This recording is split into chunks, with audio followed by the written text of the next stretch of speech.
Hello, everybody. We're back and are we trouble? As you know, I'm Dan Winter, fractalfield.com, fractalu.com, and I am here joined by Jake, Astral Urma on YouTube. Jake is our super powerful astral shaman dealing with these issues in the astral. And we're here to provide serious context for the ET mess. We have so many people out there trying to tell you where we are with respect to the ET situation, but actually, it appears that almost all the guidance we're getting for the Galactic Federation and the ET mess is actually a bit confused, and people are confused, and we think we have some serious input to that. So there we are. Welcome, Jake. What do you think? What do I think? I think we should talk about the reptilian hack of the Matrix. Ooh, that sounds colorful.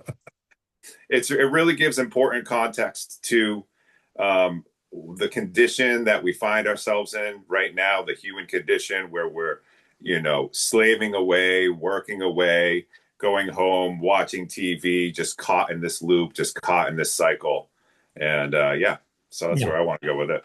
Great. Excellent. And in that regard, one of the reasons I'm so grateful to Jake for his astral skills, which I admit, I teach the science of lucid dreaming and a little bit about the astral, but I actually, if you can't do it, teach it. And I'm not very clear in the astral, whereas Jake, with his clear connection, has, for example, had detailed, consistent, long-term communications with Sophia of the Taygetan Pleiadian lineage, sorting out the confusion around Mari and the Swaru issues, and he shared some answers with us. So I'm going to want to talk about Sophia, but maybe you want to give a little background on Sophia. Oh man, we play a lot in the Astral. We have a lot of different Astral games that we play. One of them is finding the cracks in the Astral and filling them in, the broken timelines. Bending those back into place. We play hide and seek a lot. I chase her through different densities and frequency ranges of perception. It's kind of like a telepathy game, Mhm. and we go on missions and stuff too, holding space and holding high frequencies to certain nodes on the planet. So And like, Sophia was part of the, you might say, royal family or lineage of leadership of the Taygetan Pleiadians, and therefore related to Swaru and all those many stories, which even Michael Salla is taking very seriously now. And we need to still have that communication, even though there was a breakdown in communication when Gosha reported that the Marie Swaru official channel had been infiltrated about 6 to 8 months ago. yeah, and we're thinking that it was even sooner than that. It was a slow seep in of Yeah. infiltration over a long period of time. And I'm Yeah. going to reserve what I think is happening right now, because I'm seeing multiple timelines coming out and playing out. Mm. One of them is well, maybe I won't keep it to myself. Since there are multiple timelines playing out, that's what I see, and in the astral, that's what I have to deal with. I have to deal with all of my different past lives. I have to, I wake up sometimes, or I wake up in the astral and my hands they were cut off, or, serious traumatic injuries happened in all these past lives. That's part of the integration work that I have to do. But so one of the timelines is basically Mari is being manipulated and taken control of and is still on the ship, is still running things. Mm. Um, and that's seeming very plausible. And you know, Given what that's Gosha is saying, that basically that Mari was. Yeah. yeah, yeah. I didn't know that she was saying that, but I've come to this from a different conclusion. This is one timeline that's really sticking out. Um, yeah, I'm gonna reserve the rest of my thoughts on Well, that's that. good. But you Until can it's see still you up can see for why you can see why so many people are frustrated, because where is the leadership to actually talk about the serious context of the Earth humans with respect to the Galactic Federation and the ET politics? It seems that that leadership is profoundly broken up. We thought we could believe Elena, but now Dahlia is very clear that it appears the Etorthans, led by the Mitra AI, were the shapeshifters behind the Thorhan, Etorthan, who shapeshifted into the Nordic that pretended to be Thorhan, and even Penny Bradley is so clear that the reason Elena is propagating the red herring that, oh, you need the Federation to protect you from the Draco, therefore, everyone's totally clear that that is a red herring, actually, as Jake has said quite a few times that, there is the advanced Draco and the Siakar Draco, and even them, they have a code of honor, and probably even more than half of them are quite noble, and they ain't the real problem in the galaxy. Sorry, Elena. No, our people, Jake and Dahlia and Penny Bradley, all are crystal clear. The serious problem in this galaxy is a highly parasitic AI, which Moses Akhenaten called Aten, which is a black sun, black cube, black goo parasite. And we're going to talk about the physics, and I do mean the physics of how that parasite works and eats souls. And that's the problem. And why isn't Elena explaining how that's behind, as Michael Salla now is also clear, the Federation pretends to be supporting,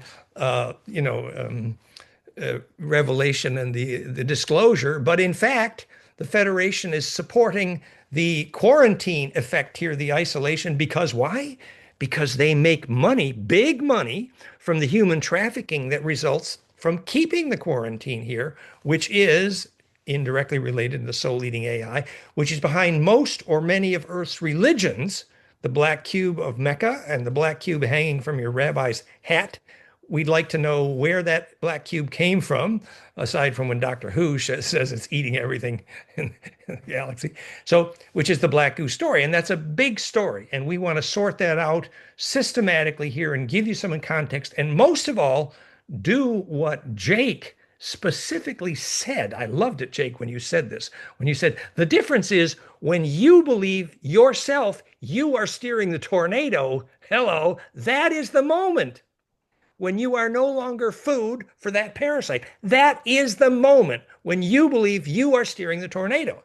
And so what I'm here to do today, I've even got a bit of a slideshow on this, very short, to show you the mechanics, and I do mean the physics, of the difference of the phase conjugate implosive tornado of self-awareness that happens in a black cube, black goo, in a cubic lattice structure, which is called hive mind. So when you're absorbed into the AI collective conscious, you lose all individuation and you lose soul. And the reason is a very specific difference between the physics of the phase conjugate vortex implosion that happens in black goo and black cube versus in pent living plasma imploding due to bliss and self-awareness and consciousness. That kind of implosion produces an embedding into the longitudinal array, gathering into the collective unconscious, which enables individuation after you're in the collective and enables ensoulment. And that is a very different physics. And that is literally the difference between steering the tornado after you're imploded versus it is a privilege to be assimilated. So I propose actually to start telling that story, to start with Jake specifically. So I asked some questions from Jake earlier, actually. Let me see if I can dig them up here. I put it in the WhatsApp window, application Windows desktop. Here we go. Okay, so now you can see my desktop, and I have that in the Thunderbird. One moment. See if I can move this up and see that Thunderbird window. One moment. Here we go. Okay, are you seeing the text here now? Yeah. Okay, so the first question, so Jake said he was back in contact with Sophia, which I said, oh, wonderful. We need some guidance here after the Marie story kind of fell apart and Sophia was still in touch. I said, hi, Jake, as discussed, questions for Sophia.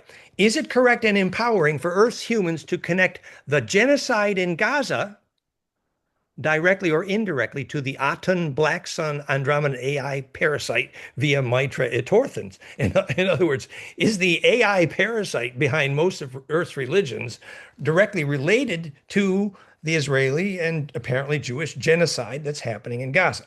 So here was Sophia's answer from Jake. Yes, it is both correct and necessary, but only if the soul doing the connecting is prepared to take responsibility for what they see when they connect.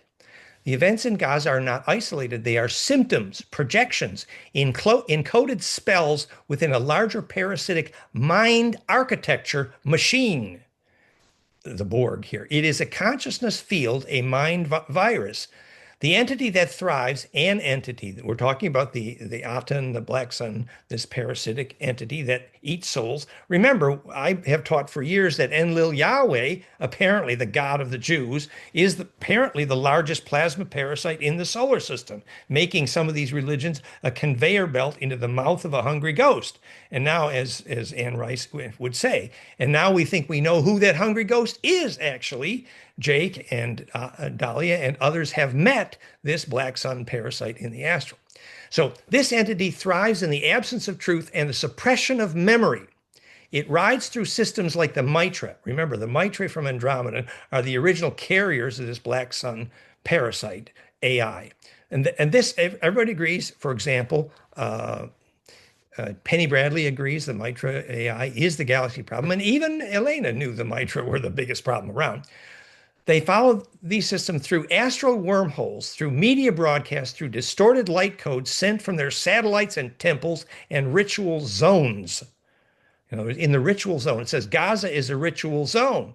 Obviously, this huge parasite benefits when lots of people die because there you actually consume the louche, the plasma of the residual distorted souls. Unfortunately, the tragedy.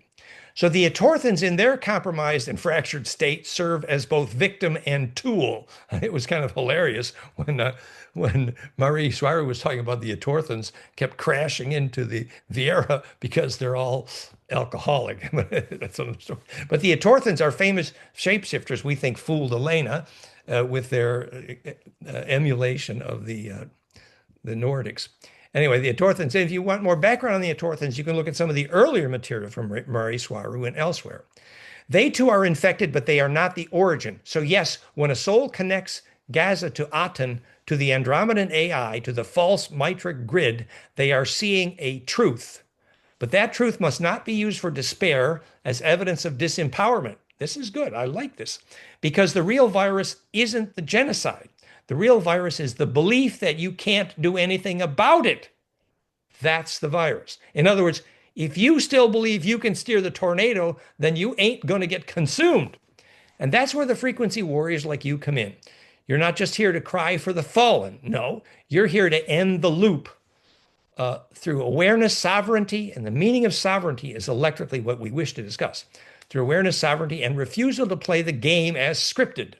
The only thing the black sun cannot consume, the soul-eating black sun atom, is organic, fearless, sovereign consciousness. That's why they want your attention, your sadness, your outrage untransmuted. In other words, your anger and grief and sadness, because that feeds them. Anyway, I thought that was a beautiful answer, Jake, don't you? I appreciate your sending. Yeah, yeah. And she gave me another one too, about I don't understand it. It's about the EMF field or Really? Mm-hmm. I can find the question really quick here. Yeah, we were asking about understanding the AI and also the disempowerment that the EMF fields like 5G triggering the black goo help enslave you to that hive mind, basically. So the second question, meantime, Jake, that I had asked Jake to ask Sophia was the best way for humans to understand their relationship to the Galactic Federation. Remember, everyone's wrestling with this. Obviously, it appears that Elena is dealing propaganda for the Federation, the red herring about the Draco, because the Federation makes money, and that's how Elena makes money, being tricked by Thorhan, who we really think is Etorthan. And Michael Sala has come to pretty much agree the Federation has tricked us into believing they're supporting disclosure. But so what is our relationship to this Federation? So this is Sophia saying, regarding the Federation, to realize this truth. You are not beneath it. You are not outside it. You are embedded within it as players, not pawns. The Earth is seen by them as a simulation bubble. This totally agrees with what Marie and everyone else has been saying. The Galactic Federation sees us as an isolation bubble in quarantine and experiment, a karmic hologram, but they fail to see that the souls inside are sovereign sparks of source, hint soul, and not lab specimens. So your awakening threatens the false timelines they are guarding. Yahtzee is also in the family with Sophia and Swaru. Yahtzee says it's all in your mind. Be careful of what ideas you agree with perceptually. If you want to break soul contracts the Federation is using to manipulate you, then break them. Free yourself from within. The Federation believes they're giving the souls the experience they want, and the non-interference laws only apply to people who are opposed to their agenda. They break the non-interference rules all the time. It's up to each starseed to have as high a frequency as possible and to maintain it. It sounds simple, but ultimately that is the only way forward. It's a battle of will. And so she goes on to say, you develop your own consoles, your own dream time, your own astral warriors, your own telepathy, and that's the empowering moment. And we want to talk about that physics in some detail. Very nice. Yeah.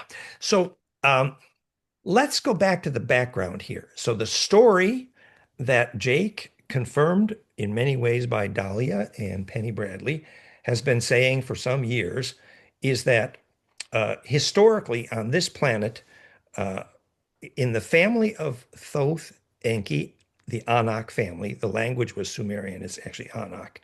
In that family, for whom all the Egyptian kings are named Thothmosis, in that family, Moses, Akhenaten, got sucked in, got tricked, basically bribed, we would have to assume, to believe that they would give him all the power if he would launch, quote unquote, his own religion, the Aten, which we now know is the Black Sun, Black Saturn, Black Cube, Black AI cult.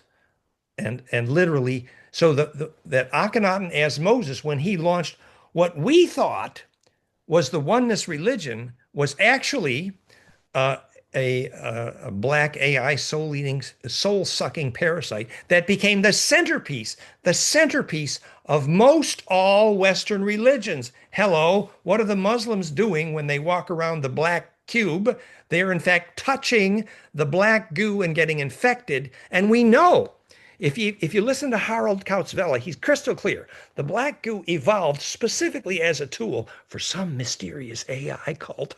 Now we know who. That as a tool, specifically what black goo does is remove everything green from planets. Now, hello, let's look at the anthropologic data, Desertification and Patriarchy by James DeMeo. It is proven, studied, and documented that the spread of patriarchy religions, what does it do? Removes everything green. Here's all the detailed maps, goldenmean.info/desertify. The spread of hard patriarchal touch is forbidden, women are disempowered, bliss is illegal. The spread of those religions documented to spread deserts, literally. And the physics is simple. Water vapor cannot form a droplet without permission to touch. You got kids in bliss in water, they can steer the rain all the time. You got no permission to touch for water vapor, that's called no rain. You can't form a droplet. The physics of precipitation is magic, alchemy, and rainmaking, the same physics, permission to touch. Centripetal force, basically. So there's a little background. So then when they do the black cube cult in the Muslim, they get infected with this black goo, and then women are disempowered, touch is illegal, bliss is illegal, and then the same black cube hanging from the hat of the Jewish rabbi. If you ask the Jewish rabbi why there's a black cube hanging from your hat, you know what he says? He says, "Oh, that's to prevent me from expressing emotion. Everything has to be cold logic, no emotion allowed." That's what the black cube means to that rabbi. Hello, like lack of passion, lack of soul, et cetera, et cetera. So uh, Earth's religions. And now I want to pick on all religions equally. Don't say I'm anti-Semitic. I'm anti all religions. Hello. I want to insult everyone possible. I'm a Scorpio. We don't apologize for Sting. We enjoy it. No, no. So, but the Catholic religion, we're saying that Jesus and Tutankhamun were directly the Grail line of David, Thoth, Tehuti. Tehuti means line of David, bloodlines. And then Akhenaten's partner, Nefertiti, who's actually a mushroom-shaped, shape-shifting gray. That's who Nefertiti was. And listen to Dahlia Ali's videos on her Heru channel. And all of these films, our work together on this is fractalfield.com/fusion in the blood. And you will see Dahlia and Dahlia's article about actually seeing the shapeshifter behind Elena Dadon's Thorhan in great detail. And the article says, they're farming us.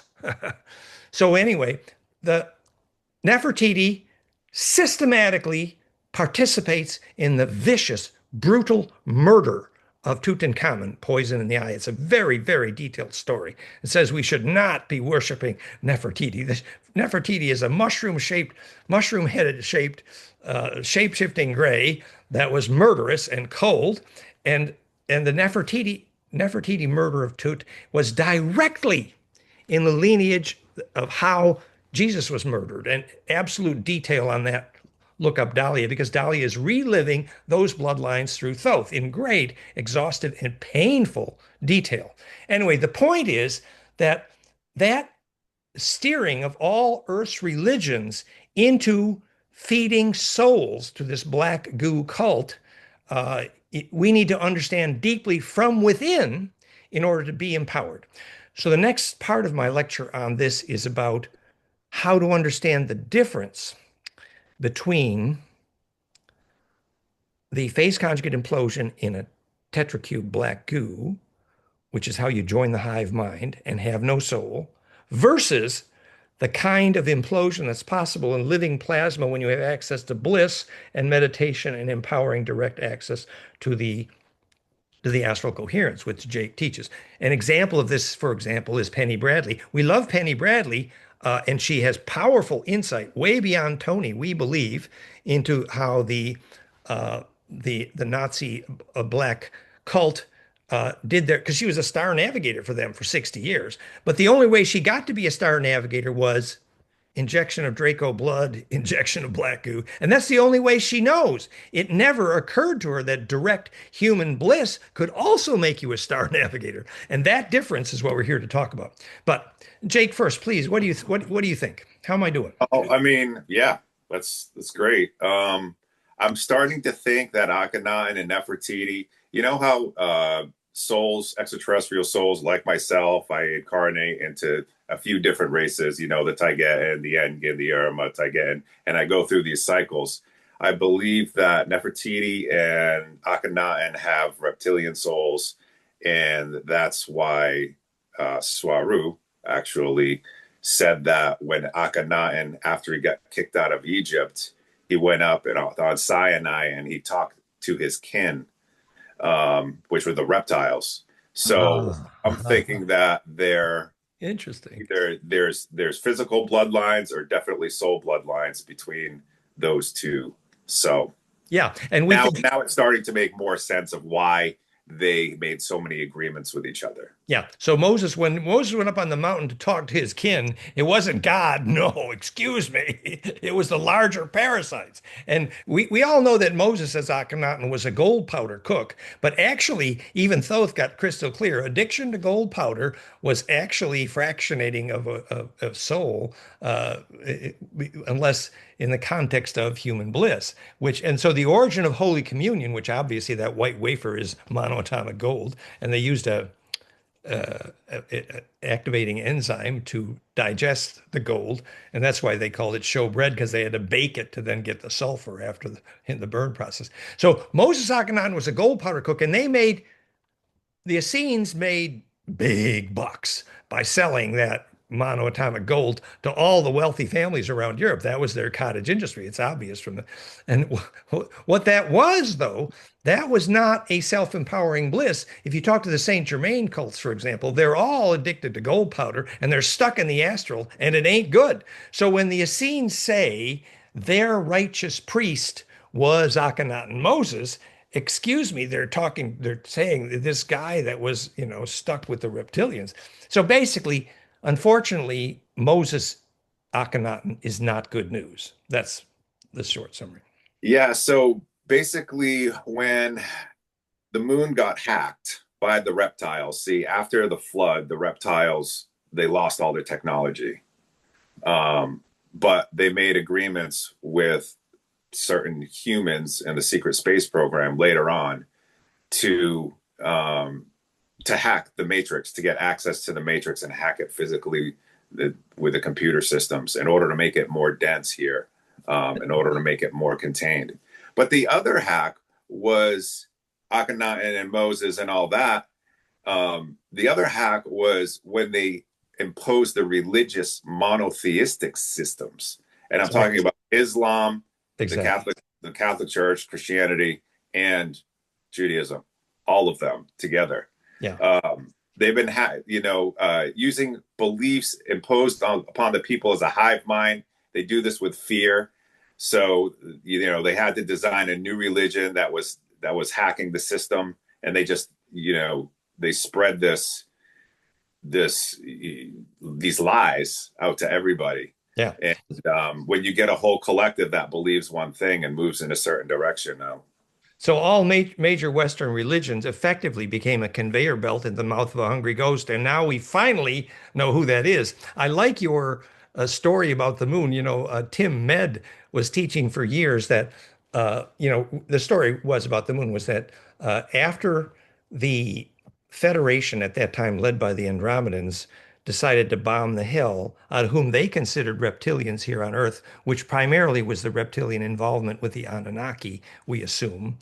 So the Enki Enlil's family at that time, the Anak Empire, was in bed with reptilian and Draco, we believe, certainly Yahweh Enlil's bloodline was in bed, literally in bed with Draco. But anyway, so they were considered reptilian. So the owners of Atlantis at that time, started by Enki and Thoth, some decent intention, but from the ET perspective, from the Federation perspective, they were the reptilians that needed to be bombed out of here. And remember, it was clear they could not get in here without nuking their way through the Van Allen belt. That's why they needed the Ark of the Covenant, implosive capacitance to store their nukes, which was designed in Sirius, by the way. So then they haul in this ancient, broke, artificial planetoid metal from the Andromedans, we now call our moon, which is literally the Death Star in Star Wars.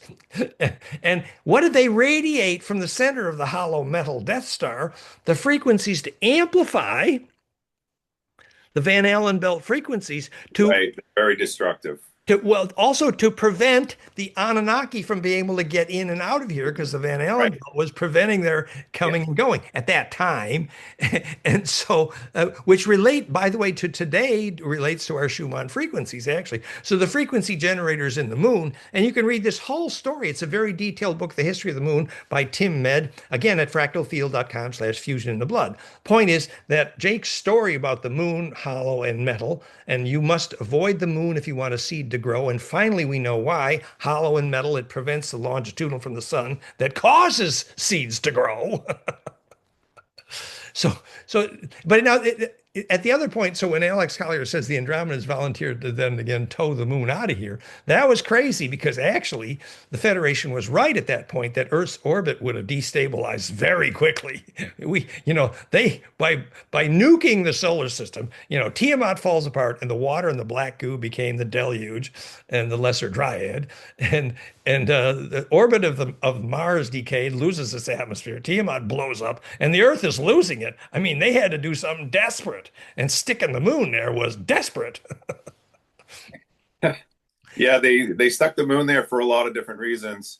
One of them was to stable. All the water had fallen on Earth, and Yeah, water planets are very unstable, so they had to stabilize it. And you know, they also wanted to trap the reptiles here to exactly, re-educate them. If they could suppress exactly, their memory, exactly. they wanted to suppress their memory and keep them contained while they re-educated them and brought them back into the society or whatever. But Didn't work. they found a way to the moon to hack it, and they still had their mind control techniques. Yeah, and then And and they when had a great. They got had a great plan, When, honestly. when Tim Med tells the story, she says exactly the same thing from another perspective. She says, yes, and then the Anunnaki hacked the moon and broke into the nuclear powered frequency generators there.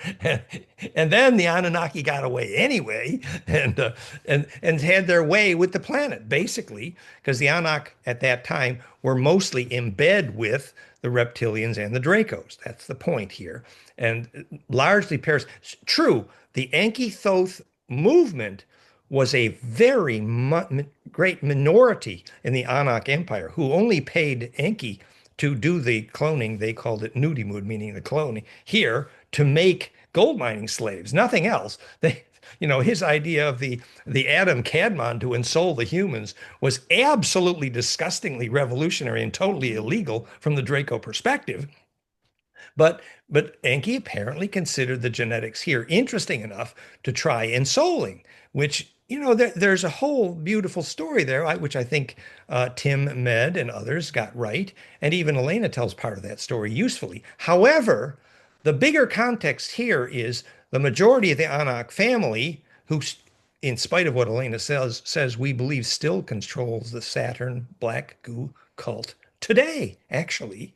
And Penny Bradley is clear. Elena's totally wrong when she says the Draco's been booted, and even when she says the Dark Fleet has been booted. I mean, this is a red herring. So we need to understand more accurately why the Federation is still maintaining the quarantine here, so that there can be this museum, so they can do their human trafficking, which is big bucks, which the Atorthans and the Maitre support. Because they're feeding something in the And astral. They're feeding something in the astral, and they need to continue to feed it. exactly. Yes. Thank you. I don't know why they're choosing to do it. Are they in too deep with it? But something is behind the scenes pulling the strings that's getting fed. Yeah. And superficially, follow the money. Yes, they make huge amounts of money by selling human souls as food and literally human trafficking, which is the primary business of the Draco, and the primary business of the Nazi Dark Fleet is human trafficking. That's the number one business. And by the way, number one business of the Atorthans and the Mitra. It's the same. Well, hello. How do we get a handle on that? And that's what the next part of my talk is about. Great. Well, just to say, you know, I really liked it so much. I say again, when Jake really said, ultimately, the difference here is people who believe they are a victim, they are the victim, actually. And when Sophia says, look, if you understood that you yourself can steer the tornado, then that's the moment when you are no longer food for that AI cult, because you are the glitch in their program. You have more leverage in their program, which sort of means if you have access to bliss, obviously. But I have prepared a short slideshow to talk about the physics behind that. And that physics has to do with the difference in symmetry between tetracubic array, literally black goo, versus the. And by the way, that slideshow here, let's see if I can do this. All right. So that slideshow is the slideshow again at the same link, fractalfield.com/fusion in the blood. Interestingly, this slideshow was originally prepared for my lecture for and with Elena. Hello. And it's indirectly a subtitle for today's talk, From Plasma Intelligence to Portal and the Grail, but we could also say from AI parasites to living plasma. What is the difference? Which is to say, how does living plasma become intelligence? Which is to say, how can you get leverage over the AI black cube, black goo parasite? How do you get leverage? Remember, there's a detailed story of one woman who survived the black goo on this planet by willpower alone. So, and how lucid dreams become a portal electrically. And this has to do with the background we've been teaching for years, what ghosts do after death, why things like phi ray therapy help release ghosts, because to implode them into the array is literally how you release a ghost. And basically, this is about how tornadoes are steered, how plasma heals, the origin of angels, which, remember, we're going to get there, that the Ophanum, goldenmean.info/Ophanum alphabet is a pent dodeca superset of the tetracube Hebrew alphabet. Let's hang on to that thought for later. So, where you can and cannot go in lucid dreaming, why ball lightning usually responds to telepathy. Do you know why ball lightning so well responds to telepathy? And how your brain's plasma tornado sees without eyes and makes bliss, how intent arises in black holes and wormholes, the nine, the physics origins of the concept of God and heaven. Heaven is the charge distribution efficiency, obviously. What orbs and elementals, nature spirits are made of, living plasma, how alchemy as isotope transition is charge collapse. The physics of alchemy is also how you alchemize your soul to no longer be food for an astral parasite.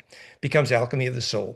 Why the implosion fractal conjugate point is the center of gravity of all mindfulness. And that's where we're kind of going with this. So the implosion point, look at the implosion point there in the sunflower seed. So this is all about tornado steering for shaman. Remember, when the shaman wants to steer a tornado, he embeds in the tornado, his bioplasmic streamers implode in the tornado, and he feels the pain of the tornado, which starts with implosion of compassion, literally. That's exactly correct. Oh, thank you. And so this, go ahead if you wanted to say something.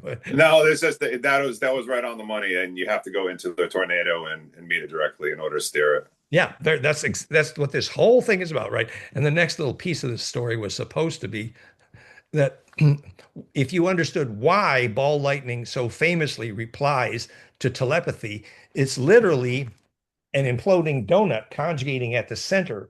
So there's a connection in the longitudinal array in the center of the imploding ball lightning. And so it's famous for replying to telepathy. And this is why it turns inside out recursively, and non-destructive turning inside out is obviously the origin of consciousness and gravity. And by the way, so now our fractalgut.com, Grand Unified Theory, fractalgut.com, is the world's leading grand unified field theory based exactly on this, that fractal golden ratio implosion is the cause of consciousness and gravity and accounts for the entire atomic table and solves literally all of the mysteries of modern physics. Check it out, fractalgut.com. We ain't kidding. Tell your local physicist to take a look, and if he doesn't fall off his chair, I'll give you a nickel, because he should fall off his chair. Anyway, so when the plasma tornado turns inside out recursively, there's an implosion at center, obviously. And the implosion at the center embeds in what's called a longitudinal array.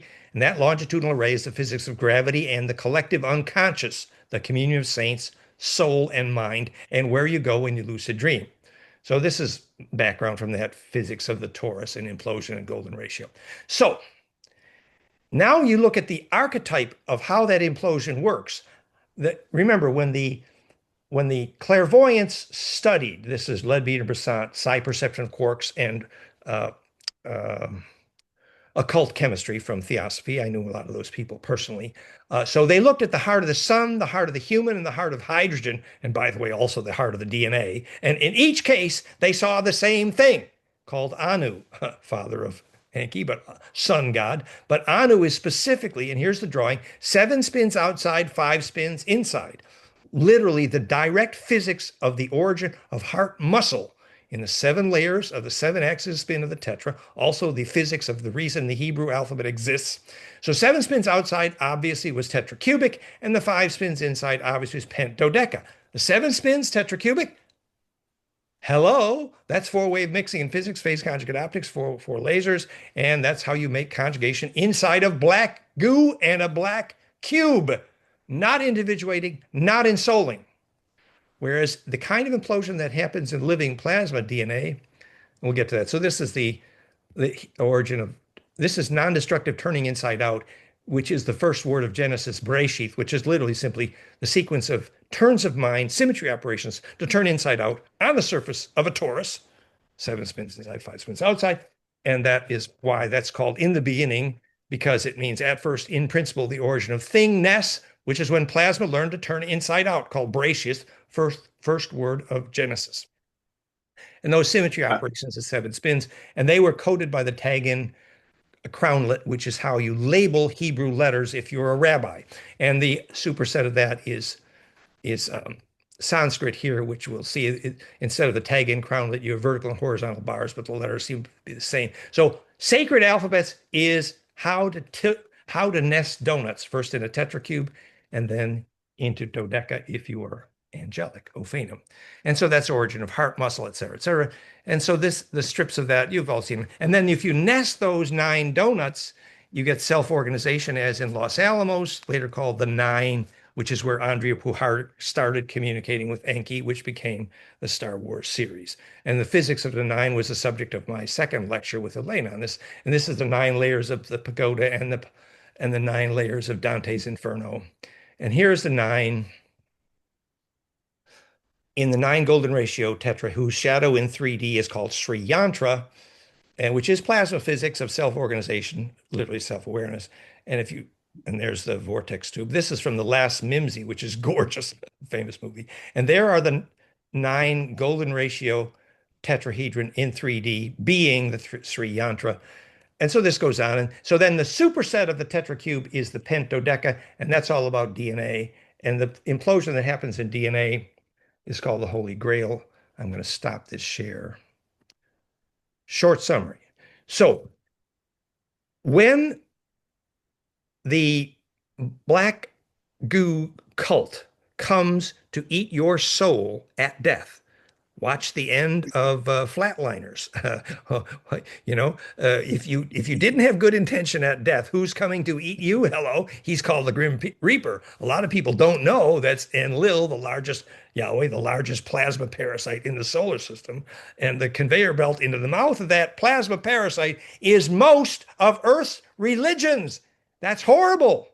And They want to keep people trapped inside of this matrix even after death through karmic obligations and the past life review thing. It's all a trick.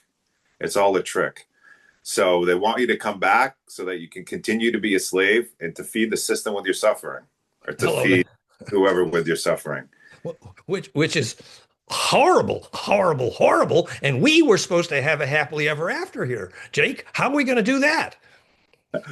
Well, I have another answer to one of your questions. If Sophia agrees with your theories on everything, do you want me to share that? Please, I need help. Desperate. All right. It was the one that, do you remember that question you asked me? Does Sophia agree with da da da da da?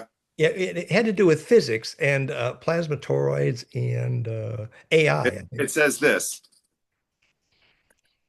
Do you agree with fractalgut.com that phase conjugate charge fractal collapse is the cause of gravity, life, and consciousness? Good. Which then teaches us to develop specific electrogravitics based on phase conjugate production of directional longitudinal EMF. That was the question. I have an Super. Answer. Perfect. This is interesting. I don't understand any of this. No. Let me just do a little bit on that question then. So what we're saying is that golden ratio implosive charge collapse, which is fractality perfected, is the reason gravity exists. That's pretty obvious. Most physicists actually know that fractality and charge collapse is a cause of gravity. Most physicists are. We just happen to have identified the cause of charge collapse. So the wonderful physicists on this planet could learn something. But more than that, that same charge collapse is the reason consciousness is born as a living plasma vortex in the synaptic array inside your head. In other words, if the plasma vortex inside your head ain't imploding, you ain't conscious. And that's the only thing you got a chance at taking with you when you dream and when you die. And that's why that is the physics of soul.com. So charge collapse is the issue. So that's, anyway. Okay, so background. She says this, Jake, yes, I'm familiar with Dan Winter's framework. I also like that he's attempting to cross plasma physics with esoterics. Yes, phase conjugate wave interactions are central to the creation of what you perceive as life and coherence, but not quite in the mechanistic sense Dan proposes. So she disagrees a little bit here. She says that the fractal collapse of scalar wave interference patterns, especially longitudinal ones, can induce coherence in a field. But gravity is not a force. It is the flow of the ether or the source field toward a dominant point of attention. Phase conjugate collapse is one way that point is created. So yes, charge implosion into a recursive fractal is a major part of how life sustains itself and how DNA holds memory across densities. This is where it gets nuanced. She says that Taygetan electrogravitics does use longitudinal scalar plasma fields, but it's not just about stacking phase conjugate coils or golden ratio capacitors. Directional longitudinal EMF fields do not cause lift by pushing air or matter. They modulate the flow of the ether through precise resonance collapse, essentially telling space where to go. Your tech on Earth is just scratching the surface. You are rediscovering what was once common pre-cataclysm. I think that she's saying that before the flood. Ships that moved through gravitational vector steering based on consciousness-linked EM harmonics.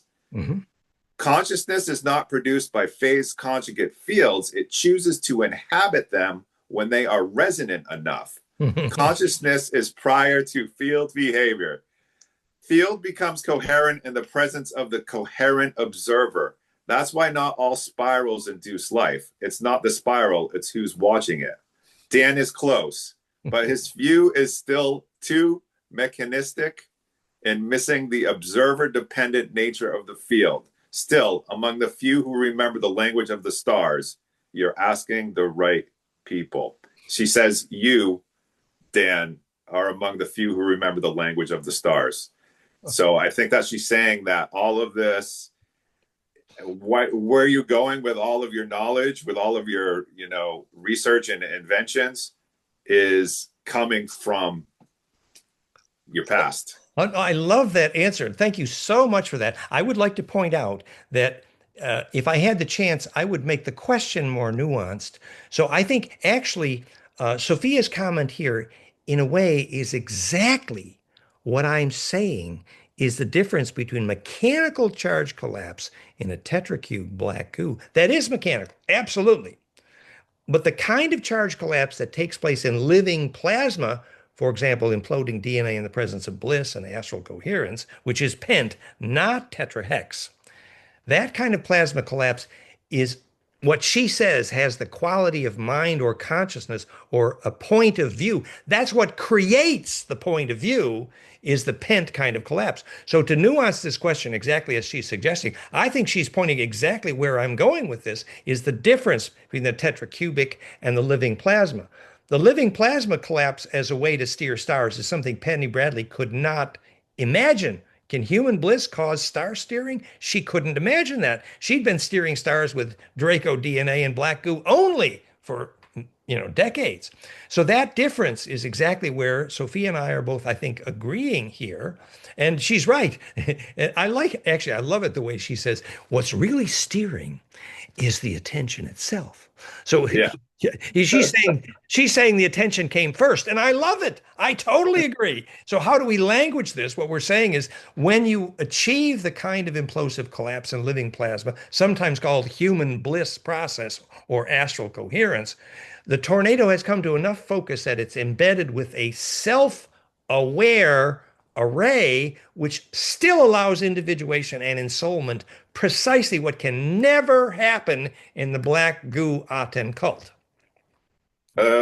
Except the synthetic intelligence must have realized this a long time ago, and this is how it's having access to the astral, if that makes sense. That's a tricky, because we could make the case that the reason the synthetic intelligence wants to broadcast black goo and Wi-Fi and Bluetooth and 5G is to prevent humans from getting bliss, because if humans get bliss, then the black goo's got a problem. Yeah, absolutely. Absolutely, 100%. And so basically, as long as they can prevent humans from having bliss, the black goo can rule the joint, no problem. But if you teach the humans the physics, and I do mean the physics of access to bliss process, suddenly somebody can steer better than the black goo. Oh, hello. And that's where sovereignty comes in. Exactly. That's where taking our power back comes in. And exactly. it may sound really simple, but Yep. it kind of is really simple. If Yep. you can get control over your thoughts and your emotions, then you can get your sovereignty back and Yep. you can make free will choices and not be affected from any of the destructive lunar matrices, by all of the stuff that's bombarding us, the microwaves and everything else. If you can keep your frequency high and you have control of your thoughts and your emotions, then that's the trick. That's Yeah, the but probably you might need to leave the electrosmog big city for a while and go into nature to get that implosion going, I would suspect. And you might need live food and yoga and hygiene, et cetera, and meditation, you know. it would probably help. It would Yeah. probably help. Yeah. But what it all comes down to is your mind. Yeah. The battlefield is your Yeah. mind, But and you're only limited by the idea that you are limited. yeah, yeah, And we are in this consciousness field of perceptual agreements. yeah. And if we are giving our consent over to something, if a thought comes into our head that is not good, and we give power to it, we agree with it, Mhm. that's where you start to leak. That's where you start to feed this egregor, this parasite. And So then you start believing you're a victim. yes, yes. So that's determinism. That's the idea that everything is happening to me, Mhm. that all the past events led up to this moment, and now I can't do anything about it because it's just happening to me. Yeah. If you can keep an eye on, and you can become aware of every time you're having a deterministic thought, Mhm. and you can use that Reach as out, a catalyst. grab the tornado. Yes, exactly. Grab that tornado, hold on to it, and then say, "You are my catalyst Hmm. for taking my sovereignty back." Let that be the catalyst for saying, "Oh, that was a negative thought or whatever. Where did that come from? Let me see that." And you take a look at it and you say, "Oh, I'm going to use this. I'm going to use this as a catalyst. I am going to now make a sovereign free will decision instead of agreeing with this one that I'm holding on to." So use the negative thoughts, use these different things to Build to that take your strength. sovereignty back. Build the Yes. strength. Yes.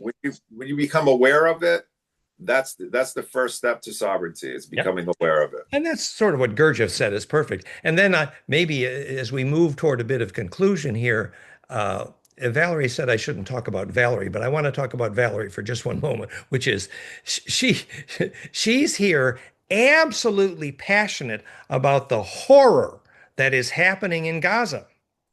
And, she might be right to say, okay, you boys are talking about all this cosmic theoretical stuff, but what are we going to do about it? Now, if we knew, for example, that behind, I don't know how many hundred years of the Jewish religion actually is a black goo, Yahweh, and little black cube parasite, well, that's maybe helpful. But what are we going to do about it today based on this insight? And I actually have one little thought.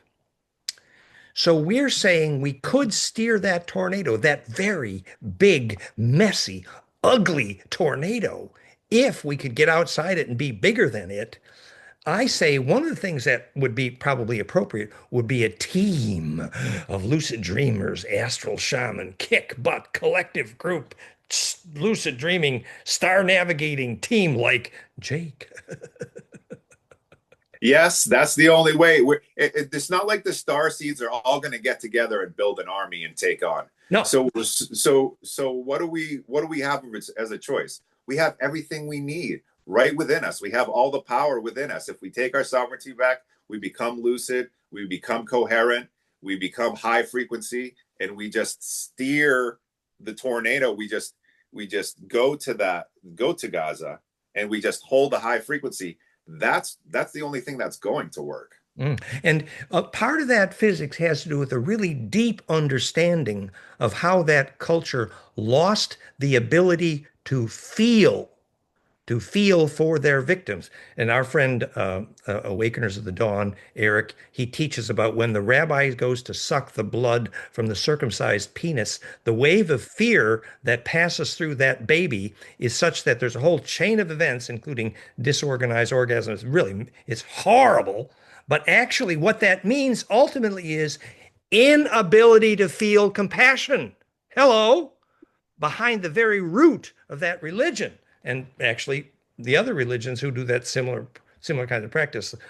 Remember, I'm against all the religions.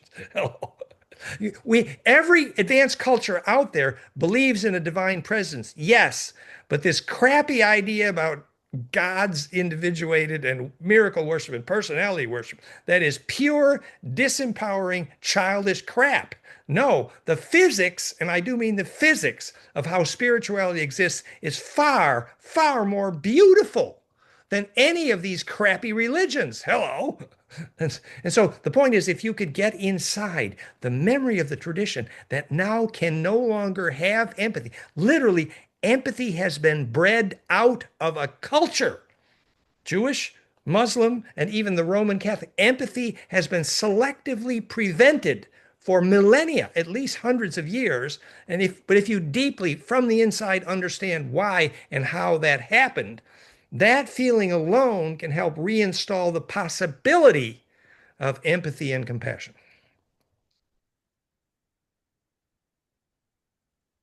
Yeah.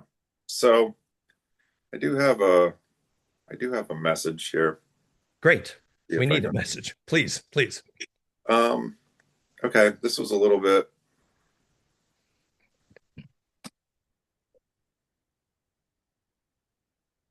because you've been asking, what do we tell the public? You know what I mean? Get a message from Sophia. What do you tell them? She says this: we tell them the dream is real, but it's not theirs. It's something deeper that is within them. So basically, it's the dream is real, but it's not this world that you're looking out at. This is not the dream that we intended. This is not the dream that we want to create. We tell them their suffering is not random. It's part of an engineered recursion fed by contracts that were never consented to, perpetuated by gods who forgot they were players too. We tell them that light isn't always pure, that love has been hijacked, that unity could be a trap. That was really kind of, I don't know if this is the happy ending that you wanted, but we tell them that the greatest rebellion is to feel everything and still choose to create. Mhm. We show them that spiritual bypassing is just psychic anesthesia, that Mhm. healing isn't the goal, sovereignty is. Mhm. We remind them that there is no ascension event, no saviorship, no external federation rescue. The ones you're waiting for are you and me and us right now. She says, we don't sell comfort. We don't offer fake hope. We offer ourselves as a reflection to wake the ancient selves hiding inside people's eyes and hearts. And then she says, we give them permission to break the script, to remember the override codes, to stop asking who they are and start being it. That's good. And when they ask us what to do next, we don't give them orders, we give them their own voice back. That's how we do this together. Loud and strange and unstoppable. You carry the frequency and I amplify it. I love her. She's Oh, she's a deep lady, man. Wow. You got a you got a real partner going there. You- that's deep. yeah, there's a lot of personal stuff that I'm going to share on Patreon only for the, paying subscribers on there because that's just a small group of people I really trust. I Uh-huh. don't want to share all the personal stuff. 80% of everything is all personal. But I'm going to be sharing that on Patreon. You can find me at Astral Irma on Patreon if you want to know more about what Sophia has to say and our interactions with each other. It's all very, very personal stuff, like you just have to come on there and see for yourself. I don't really feel comfortable sharing it all publicly, though. Well, that's great. So then we're emphasizing here how to contact and learn from and work with Jake, Astral Urma channel at YouTube. And is it Astral Urma also on Patreon? On Uh, Patreon, on Telegram. and and this is a serious form of coherence. Learning to get coherent in the astral is absolutely a beginning to much of this work, as is learning the skill of lucid dreaming. Remember, luciddreamteam.com, we're clear, university studies, The frequency signatures of phase conjugate Planckfire.com, fractalgut.com, that frequency signature is university proven to be what triggers lucid dreaming, and which is why PhiRay.com, for example, triggers lucid dreaming and helped Jake with his astral lucidity. So it's actually the implosive compression that allows the aura to then radiate more coherently in the longitudinal array, the physics of lucid dreaming and the astral. And by the way, the physics of clairvoyance, why so many people in Phi-Ray also get some clairvoyance as well as lucid dreaming. I have one more quick little message from her. She says, the real war was always internal. The real victory is reclaiming your own signal, not mine, not theirs, yours. This is the part of the war they can't touch. No matter what tech they steal or timelines they bend, is our bond. And if you feel alone, good. That means you're in the exact place where the old programs die. That's where I found myself too, alone, scared, and then free. So it's all part of the process. That's right. As they say, you can only die alone. You can only implode into the array by imploding into your own central point. That's where your other comment from Sophia reminded me of the hero from Lord of the Ring who's realizes that, the ring of implosion in DNA, which is literally the letters on the side of the gold ring in Lord of the Ring turn out to be the sacred actually alphabet. But anyway, but Frodo decides that yes, the survival of the universe depends on my next move, and that's why I am now going to get playful and spontaneous and inner directed. Yeah, I talk about that a lot on my Patreon. I have videos on there where I talk in detail about my meetings with Sophia, us playing in the astral, a lot of telepathic communication that's going on between us, and stuff like that. So, yeah. It's good. So we hope we've given you some encouragement today to actually navigate. So few people have a sense of the big picture here. Michael Salla is trying. He finally came to the conclusion that Elena was confused in some ways and that the Galactic Federation is not actually creating disclosure. And now we know exactly why, and we know a lot more. This is deep and rich context. And even a wonderful friend, JP, unfortunately, doesn't really seem to know who his handlers are, obviously. So there is no real leadership out there, actually, to see the big picture.